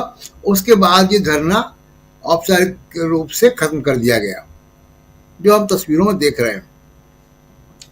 तो ये रेखांकित करने वाली बातें हैं कि इसमें लाइन तय हो गई, एक कि ऑपोजिशन नरेंद्र मोदी सरकार को या किसी भी तरीके के तानाशाही रवैये को वॉकओवर नहीं देने जा रहा है, लड़ेगा, संघर्ष करेगा। इंडिया गठबंधन में कोई दाएं बाएं कुछ नहीं है फूट, वो एक है। इंडिया गठबंधन की पहली सार्वजनिक सभा आज हो गई और राहुल गांधी को शरद पवार ने आमंत्रित किया और मल्लिकार्जुन खड़गे उनके सीनियर मोस्ट नेता हैं। तो ये बड़ा संदेश जंतर मंतर से आज देश को गया है। इस वक्त इतना ही। बिल्कुल आप सही कह रहे हैं। इस बीच हमारी वरिष्ठ सहयोगी बुशरा खानम जुड़ चुकी हैं, सीधे वहां से लाइव दे रही हैं। आप देख ही रहे हैं, लाइव तस्वीरें आप देख रहे हैं, वो जुड़ भी चुकी हैं। क्या कुछ रहा उनसे भी फर्स्ट हैंड समझते हैं कि इधर दर्शक जो लोग समर्थक यहाँ मौजूद हैं जंतर मंतर पे, वो क्या कुछ कह रहे हैं, जरा उनसे ये भी समझते हैं। बुशरा जी, क्या कुछ रहा, कैसा रहा? और तमाम हम लोग आपके जरिए इस लाइव टेलीकास्ट को देख रहे थे और तमाम भाषणों को हम लोग सुन रहे थे, लेकिन सबसे महत्वपूर्ण बात कि राहुल गांधी जब आए तो शायद काफ़ी नारेबाजी हो रही थी उनके पक्ष में, उनके समर्थन में, और वैसे ही उसके बाद मल्लिकार्जुन खड़गे का भी जोशपूर्ण भाषण। किस लिहाज से देखा जाए, इसको कैसे देखती हैं आप? और सबसे बड़ी बात कि यहाँ से, क्योंकि ये पहली रैली है इस गठबंधन की, संयुक्त रैली, पहली रैली, यानी अब तक जो कमरों में, जो होटल के कमरों में बातें होती थीं, वो वहां से बाहर निकलकर सड़कों पे अब ये गठबंधन आ चुका है। क्या कुछ कहते हैं लोग? क्योंकि आपकी बहुत वहां जो आए हुए हैं लोग, उनसे आपकी बातचीत हुई है, उस आधार पर आपकी टिप्पणी यहां बहुत मायने रखती है। क्या कुछ है?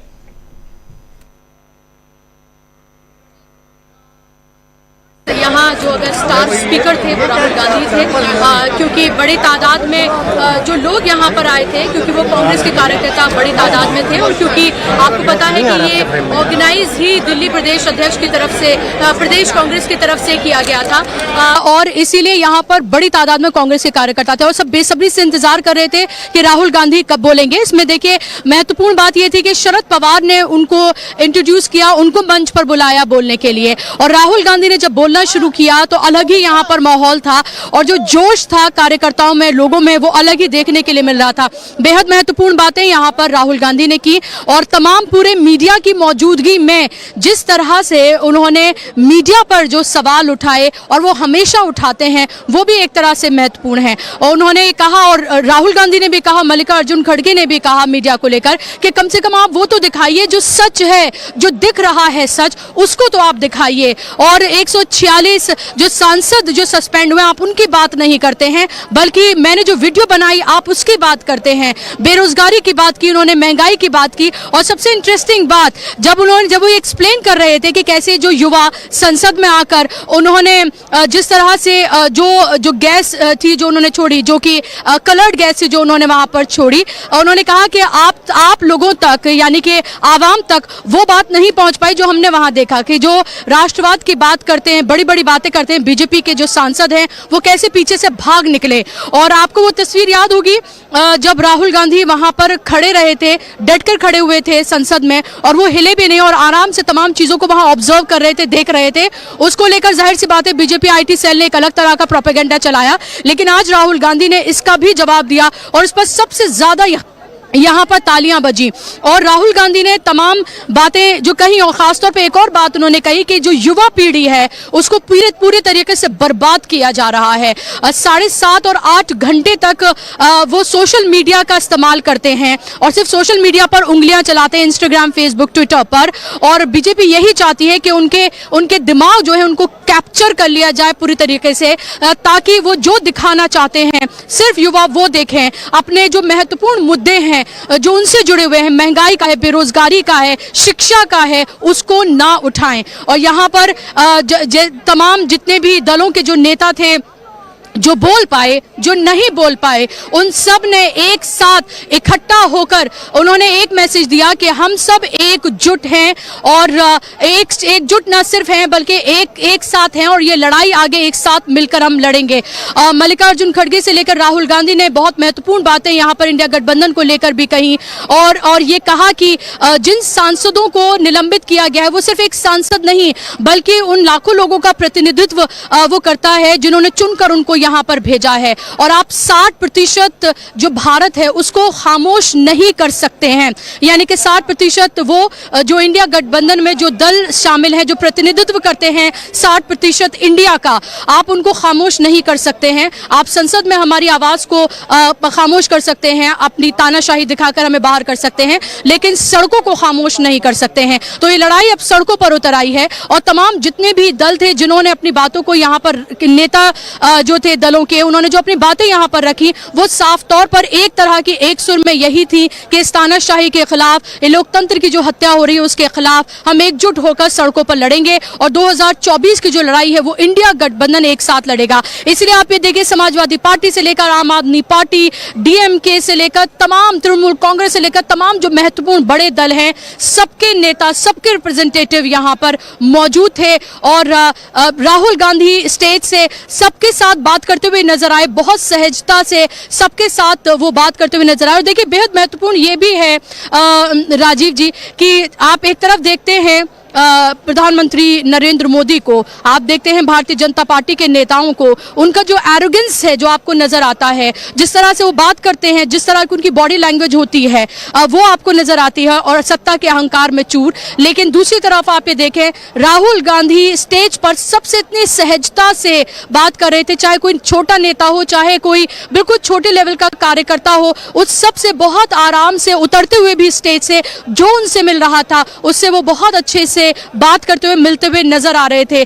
कहीं भी ये नहीं था कि जिस तरह का इल्जाम जो उनके पर लगाया जाता है कि गांधी परिवार के शहजादे उनको कहकर जो है बुलाया जाता है, लेकिन हमेशा ये देखा जाता है कि राहुल गांधी की जो शालीनता है, सहजता है, यही उनकी यूएसपी है। और बड़ी तादाद में जो कार्यकर्ता उनको जाहिर सी बातें देखना चाहते थे, मिलना चाहते थे, उनसे बात करना चाहते थे और वो उनको सुन पाए और वो जोश खरोश जो है उनका यहाँ पर देखने के लिए मिला। अभी भी कार्यकर्ता बड़ी तादाद में यहाँ पर मौजूद है, लेकिन स्टेज जाहिर सी बात है मेरे पीछे खाली हो चुका है और वहां पर अभी जो कार्यकर्ता हैं वो हैं यहाँ पर, वो स्टेज पर फोटो हैं वो खिंचवाना चाहते हैं।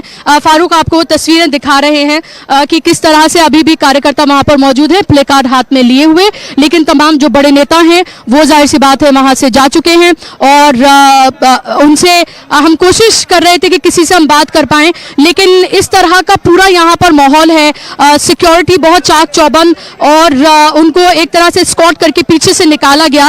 वहां तक पहुंचना भी मुश्किल था, तो किसी से हम बात उस तरह से नहीं कर पाए। लेकिन आप ये देखें कि अभी भी कार्यकर्ता यहां पर मौजूद हैं, तमाम पार्टियों के कार्यकर्ता यहां मौजूद हैं, स्टेज पर भी मौजूद हैं। और आज जो मैसेज है, देखिए आज की रैली बहुत महत्वपूर्ण थी, जो है वो बंद कमरों से निकलकर सड़क पर आई है और सड़क पर इंडिया गठबंधन की रैली 2024 से पहले, और वो भी उस वक्त में जब 146 सांसदों को संसद से बाहर फेंक दिया हो, बेहद महत्वपूर्ण है ये मैसेज लोगों तक पहुंचाना। और उसके बाद जो आगे रैलियां होंगी और उसके बाद जो नागपुर में कांग्रेस की एक बड़ी रैली होने जा रही है 28 दिसंबर को, वो भी बहुत जरूरी एक रैली है और बहुत महत्वपूर्ण मैसेजेस वहां से भी निकलेंगे। लेकिन राहुल गांधी, मल्लिकार्जुन खड़गे ने जिस तरह की बातें यहां पर कही हैं वो सिर्फ सांसदों के निलंबन तक ही महदूद नहीं थी, बल्कि जो मुद्दे हैं देश में, जो ज्वलंत मुद्दे हैं शिक्षा, बेरोजगारी के और खासतौर पे मीडिया के रोल को लेकर, क्योंकि राहुल गांधी ने कहा कि मैंने सिर्फ वीडियो बनाया, मिमिक्री कोई और कर रहा था, मैं सिर्फ वीडियो बना रहा था। और देखिए पूरा का पूरा मुद्दा जो है वो डाइवर्ट करके मुझ पर जो है वो सेंटर लाया गया, सेंटर कर दिया गया। और यही बात वो वहां से मंच से कहते हुए नजर आए। जी राजीव जी। बिल्कुल बिल्कुल, बहुत सारी बातें यहाँ हम सुन रहे थे। अभी सीधे जंतर मंतर से हमारे साथ जुड़े हुए हैं उषा खानगी और लगातार अपनी बात और जो कुछ वहाँ हुआ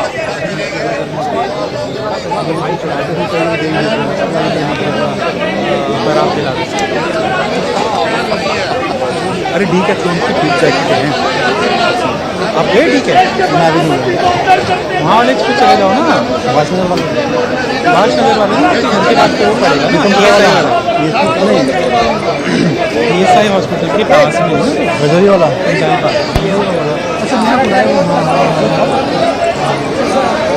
जी। तमाम अलग अलग दलों के नेता यहाँ मौजूद थे और अपनी बात इस मंच से उनकी बातें जो हैं वो जनता तक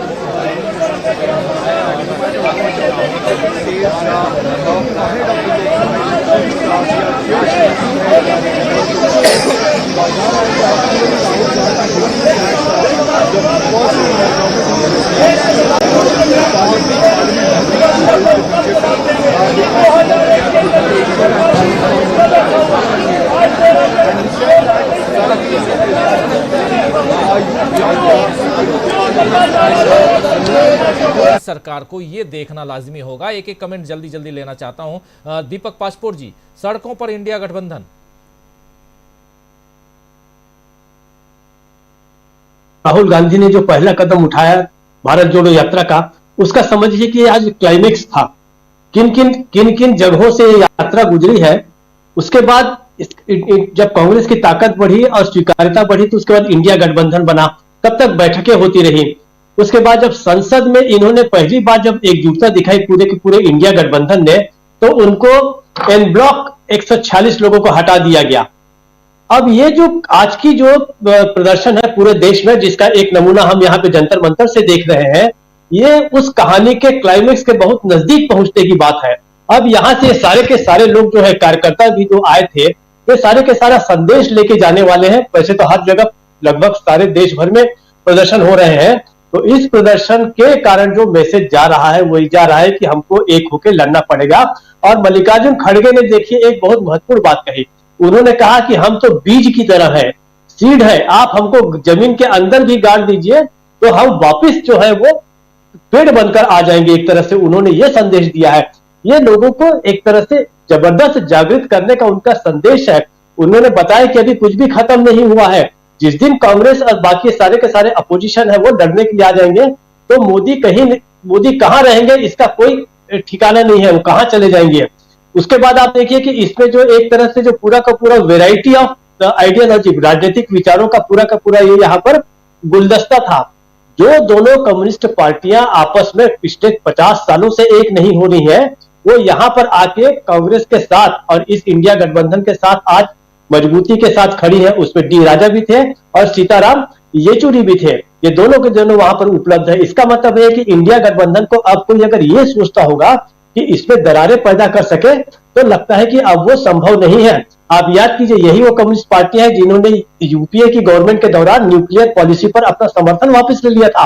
आज उन्हें पता चल गया है कि हमें किसके साथ जाना है और किसके साथ नहीं। संदेश बड़ा स्पष्ट है।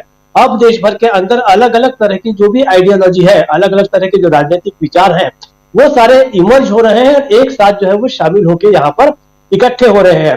देखिए 2-3 चीजें हो गई। इसके एक और अंतिम बात कहूंगा, अभी हेमा मालिनी जो सांसद है बीजेपी की, देखिए उन्होंने समझ क्या है और किस लेवल तक विचार जो है वो परकुलेट हो चुका है। हेमा मालिनी को जो पूछा गया कि जो 146 सांसदों का जो निलंबन है उसके बारे में क्या है, उन्होंने कहा कि बहुत गलत काम कर रहे थे क्योंकि वो सवाल कर रहे थे। तो आप ये जान लीजिए कि एक सांसद, वो उनका दूसरा टर्म है, एक सांसद बीजेपी का ये मान चुका है कि सवाल पूछना जो है वो अपराध है। तो ये अपराध की जो भावना है इसको पूरे देश ने समझ लिया है कि संसद में हमारा सांसद जो है अगर भेजा जाता है तो वो सवाल नहीं पूछ सकता। तो इसलिए अब सड़क की लड़ाई है वही अपरिहार्य हो गई है, वही अनिवार्य हो गई है। यह एक बड़ा संदेश जो है वो जा रहा है, जो डेमोक्रेसी के लिए, देश के लिए बहुत ही शुभ संकेत है। राजीव जी। बिल्कुल बिल्कुल, ये डेमोक्रेसी के लिए शुभ संकेत है। एक बार फिर से आना चाहेंगे, अब इस कार्यक्रम को समापन की ओर ले चलते हैं और बुशरा खानम के पास में आना चाहता हूं। बुशरा जी, कुछ लोग जो हैं, अभी मैं देख रहा था पीछे एक काफ़ी नाराज़ नज़र आ रहे थे, एक साहब शायद मीडिया से नाराज़गी जतला रहे थे, वो साफ दिखाई दे रहा था। और ये हो भी क्यों नहीं, क्योंकि राहुल गांधी भी अभी मीडिया की बात कर रहे थे। तमाम नेता कमोबेश मीडिया की बात करते ही हैं और ऐसे में कौन सही दिखा रहा है, कौन गलत दिखा रहा है, कौन क्या कह रहा है, ये एक जनरलाइज उसमें आ जाता है, रूप में आ जाता है। इसलिए सामान्यतः कई बार हम लोगों को भी इस तरह के विरोध का सामना करना पड़ता है। लेकिन सबसे बड़ी बात कि बेरोजगारी के आज जो सवाल राहुल गांधी उठा रहे थे कि 7.5 घंटे तक अगर इंस्टाग्राम और फेसबुक पे आज के युवा रहते हैं और जिनके हाथ में रोजगार होना चाहिए था, उनके हाथ में मोबाइल थमा दिया गया है और दिन भर वो इंस्टाग्राम और इधर उधर लगे रहते हैं। इस मसले पर क्या रिएक्शन था लोगों के बीच जब वो बात कह रहे थे, बेरोजगारी की बात कर रहे थे? तो जी राहुल जी ने जी राजीव जी, और जाहिर सी बात है कि राहुल गांधी ने जब ये बातें कही तो यहाँ पर युवा बड़ी तादाद में थे, क्योंकि तो यहाँ पर उनका रिएक्शन जो है वो कहीं ना कहीं इसको एडमिट करते हुए नजर आ रहे थे। देखिए, बीजेपी यही चाहती है कि लोगों की अक्ल सलाहियत जो है उनसे पूरी तरीके से छीन लिया जाए, उन्हें किताबों से दूर कर दिया जाए, उन्हें शिक्षा से दूर कर दिया जाए, ताकि वो सवाल पूछना बंद कर दें, विपक्ष सवाल पूछना बंद कर दे, जनता सवाल पूछना बंद कर दे, ताकि उनका काम पूरी तरीके से आसान हो जाए। मीडिया ने तो सवाल पूछना पहले ही बंद कर दिया है और मीडिया अगर आता भी है यहाँ पर कवर करने के लिए तो इसलिए नहीं आता कि विपक्ष क्या कह रहा है उसकी आवाज को जनता तक पहुंचाना जरूरी है, बल्कि यहाँ पर वो अपने प्रोपेगेंडे के तहत उसको कुछ मिल जाए, कोई नेता उनसे कुछ ऐसी बात कह दे, कोई तस्वीर उनको ऐसी मिल जाए, कोई बात उनको ऐसी मिल जाए, ताकि सारा दिन वो लूप में उसको चला सके। जिस तरह से अभी हमने देखा कि किस तरह से मिमिक्री के दौरान करते हुए नजर आए कि जब राहुल गांधी ने सिर्फ वीडियो बनाई थी और उसको जगदीप धनखड़ ने कहा कि एम्पलीफाई करते हुए नजर आ रहे थे, यानी कि सिर्फ कोई अपने फोन में कोई वीडियो बनाता है तो उसे कैसे एम्पलीफाई कर सकता है, ये सिर्फ जगदीप धनखड़ साहब ही बता सकते हैं, उनको ही ये कला आती होगी। लेकिन यहाँ देखें कि मीडिया को लेकर जाहिर सी बात नाराजगी है। वो जो शख्स आप देख रहे थे वो कहीं ना कहीं उन लोगों का प्रतिनिधित्व एक तरह से कर रहा था जो लोग main stream media, so called main stream media, जिसको गोदी दरबारी सरकारी मीडिया कहा जाता है, उसको लेकर नाराजगी, क्योंकि आपको पता है कि वो दिन रात किस तरह का प्रोपेगेंडा करता है। और यही वजह है कि लोगों में नाराजगी है। जब मैं लोगों से भी बात कर रही थी, यहाँ पर आम कार्यकर्ताओं से भी बात कर रही थी, तो सबसे ज्यादा नाराजगी अगर किसी चीज को लेकर है, एक तो जाहिर सी बात है मोदी सरकार की तानाशाही की वो बात करते हैं, लोकतंत्र को खत्म करने की वो बात करते हैं, लेकिन उसके अलावा अगर किसी चीज की सबसे ज्यादा बात करते हैं तो वो है मीडिया। क्योंकि आपको पता है कि सिर्फ नरेंद्र मोदी, अमित शाह और मीडिया, इसके अलावा फिर उन्हें किसी चीज की जरूरत नहीं है। उनको लगता है कि अब वो इसके बाद अजय हो चले हैं और यही लगातार वो करने की कोशिश कर रहे हैं। हम कितने भी हमारे जैसे मीडिया संस्थान दिन रात मेहनत करके वो खबरें पहुंचाने की कोशिश करते हैं लोगों तक जो दरअसल जनता के सरोकार से जुड़ी हुई हैं, लेकिन हम उन मेन स्ट्रीम, सो कॉल मेन स्ट्रीम मीडिया की ताकत को नहीं दरकिनार कर सकते हैं जो सिर्फ आप रिमोट हाथ में लें और आप टीवी ऑन करें और आपको खबर देखने के लिए मिलती है और सारा दिन वो एक तरह का प्रोपेगेंडा चलाते हैं विपक्ष के खिलाफ और मोदी मोदी। तो ये तमाम चीजें जाहिर सी बात है जो लोग खुली आंखों से देखते हैं चीजों को, जो बिल्कुल निष्पक्ष होकर लोगों को चीजों को देखते हैं, उनको पता है कि मीडिया किस तरह से पूरी तरीके से देश को बर्बाद कर रहा है। और उसी की बात यहाँ पर मल्लिकार्जुन खड़गे ने की, राहुल गांधी ने की। राहुल गांधी कभी भी मीडिया को पर कटाक्ष करना या उसको आड़े हाथों लेना नहीं भूलते हैं।